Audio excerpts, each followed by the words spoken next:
Hello दोस्तों, नमस्ते, प्रणाम, हर हर महादेव। मैं हूं आपकी गिरिजा सिंगर। हमारे यूट्यूब चैनल पे आप लोग का स्वागत है। आप लोग के सामने एक निर्गुण, अच्छा सा निर्गुण गीत सुनाने जा रही हूं। आप लोग को कैसा लगा कमेंट में जरूर से जरूर बताना। अपना ढेर सारा प्यार दुलार आशीर्वाद देना। हमारे वीडियो को लाइक करना, चैनल को सब्सक्राइब करना, शेयर करना। ये निर्गुण गीत कैसी लगी कमेंट में जरूर से जरूर बताना। पिया बिनु यागिया लागला मोरे ताना में, जिया घबराई गई न हो राम। पिया बिनु यागिया लागला मोरे ताना में, जिया घबराई गई न हो राम।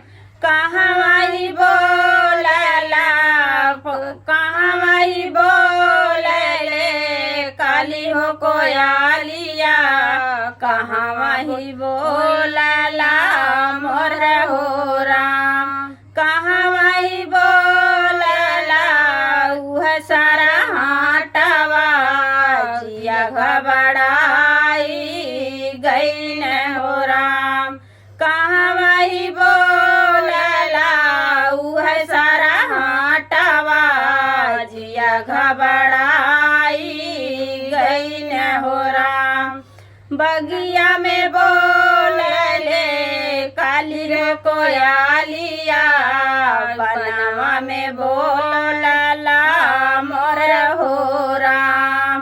बगिया में बोलले काली हो कोयालिया, बनवा में बोलला मोर हो राम। नदिया किनारा बोलला सारा हाटवा, जिया घबराई गई न हो राम।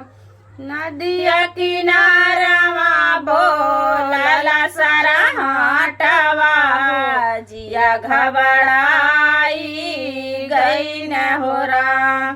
पिया बिनु यागिया लागला मोरे ताना में, जिया घबराई गई न हो राम।